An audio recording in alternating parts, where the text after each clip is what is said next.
আচ্ছা, আপনার বয়ফ্রেন্ড যদি আপনাকে গুরুত্ব না দিয়ে তার বেস্ট ফ্রেন্ডকে বেশি গুরুত্ব দেয়, তাকে নিয়ে খুব মজাই থাকে, তাকে নিয়ে রেস্টুরেন্টে যায় এবং আপনার সামনেই যদি তার সাথে বেশি খুনসুটি করে, আপনার কেমন লাগবে? সম্পর্ক তখন থাকবে নাকি ভেঙেই যাবে? এটা নিয়েই আজকের নাটক, চলুন দেখা যাক। গল্পের শুরুতে তিথি এবং মির্জা নামে এক কাপলকে দেখানো হয়। আজ তাদের লাভ অ্যানিভার্সারি, কিন্তু মির্জার কিছুই মনে নাই। এটা নিয়ে তিথি খুব মন খারাপ করে। মির্জা হবে আজকে কী দিন, সে তার বেস্ট ফ্রেন্ডের বার্থডে পর্যন্ত বলতে পারে, কিন্তু এই দিনটার কথা তার মনে থাকে না। তো তিথি পরে নিজেই বলে দেয়। তখন মির্জা খুব ইতস্ত বোধ করে। তখন মির্জা বলে, তুমি কি চাও বলো? তখন তিথি বলে যে, আমি তোর মা বাবার সাথে দেখা করতে চাই। অনিচ্ছা সত্ত্বেও মির্জা রাজি হয়ে যায়। পরে তারা দুইজন তাদের বাড়ির দিকে যায়, কিন্তু মির্জার এত ভয় লাগতেছিল যে সেখান থেকে সে পালাতে চাইছিল। পরে তিথি জোর করে তাকে ধরে আনে, বলল যে আমি ঘোমটা পড়তেছি আর তুমি কলিং বেল চাপো। মির্জাও ভয়তে ভয়তে কলিং বেলটা চাপলো, কিন্তু দরজা খুললো তার বেস্ট ফ্রেন্ড কাজল। সে একটা খুশির সংবাদ দিতে এসেছে। সে তো খুব আনন্দে ছিল, হঠাৎ দেখলো তার পিছনে একটা মেয়ে। সে জিজ্ঞাসা করলো, এই মেয়েটিকে? অ্যাকচুয়ালি মির্জাও বুঝতে পারতেছিল না এই মুহূর্তে কী করা উচিত। আর তিথিও একটু রেগে গিয়েছিল, কারণ সেও জানতো না মির্জার বেস্ট ফ্রেন্ড একটা মেয়ে। সে ওইদিন জানতো তার বেস্ট ফ্রেন্ড নাম কাজু। সে ভাবতো কাজু মানে একটা ছেলে। কিন্তু তিথি একটু শকড হয়, এবং পরে আরও বেশি শকড হয় যখন শুনে আজকের লাঞ্চ কাজল তৈরি করবে এবং সেটা মির্জার ফেভারিট ডিশ। তখন তার খুব মন খারাপ হয় এবং সে ওখান থেকে বেরিয়ে আসে। পরে ভাবে কি আমি চলে যাচ্ছে, আমারই লস, কারণ ওরা অনেক কোয়ালিটি টাইম স্পেন্ড করবে। সো ফিরে যায়। পরে সিন নিয়ে যায় খাবারের টেবিলে, যেখানে দেখানো হয় রেড ফিশ রান্না হয়েছে এবং খুব মজা করে মির্জা খাচ্ছে। তিথি বলে, তুমি না এটা পছন্দ করো না? তখন কাজল বলে, ও পৃথিবীর সব ছাড়তে পারলেও এটা ছাড়তে পারবে না। দুদিন পরের ঘটনা দেখানো হয়। তিথি তখন খুব জলে মুটেছিল এবং সিনেমা দেখার প্ল্যান করতেছিল। মির্জা তখন কাজলকে ডাকে, তারা তিনজন মিলে সিনেমা দেখতে যাবে সেজন্য।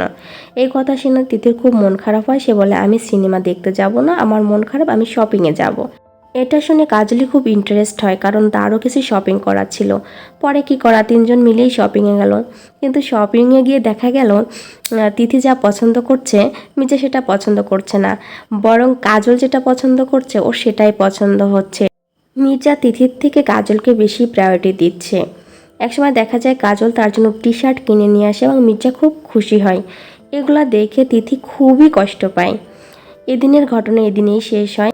অন্য একদিন ঘটনা, ওরা তিনজন ঘুরতে যায় এবং সেখানে কাজল ওদের ফটোশ্যুট করে দেয়।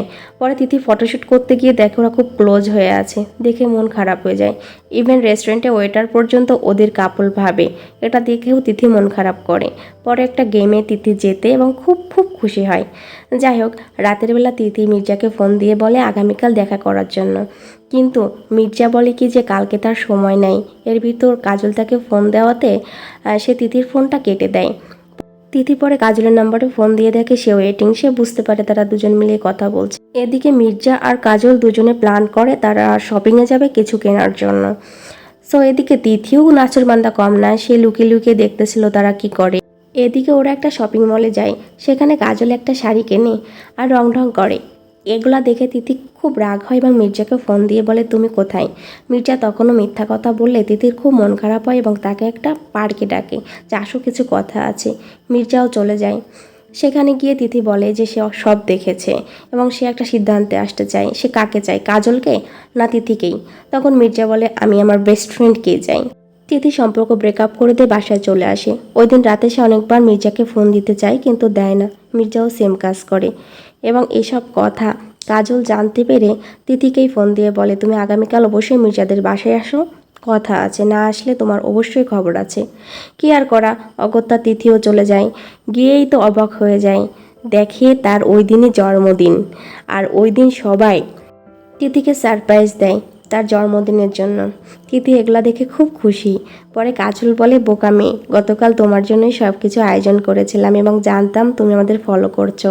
যাই হোক, আমার শুধুই বেস্ট ফ্রেন্ড, আর কিছু না। তিথির ভুল বুঝতে পেরে ওদের সাথে খুব মজা করে এবং আনন্দেই থাকে। পরে তারা একটু বের হয় ঘোরার জন্য, কিন্তু কাজল মজা করে বাইকের মাঝখানেই বসতে যায়। তখন তিথি আবার মন খারাপ করে। এবার বলে, মন খারাপ করো না, মজা করতেছিলাম। পরে কাজল সরে গেলে তিথি সেখানে বসে এবং তিনজন মিলে ঘুরতে বের হয়। এভাবে খুনসুটি করে তাদের সময়গুলো চলে যাচ্ছিল। আর এভাবেই নাটকটি শেষ করা হয়েছে। কেমন লাগলো সবাই জানাবেন। টাটা।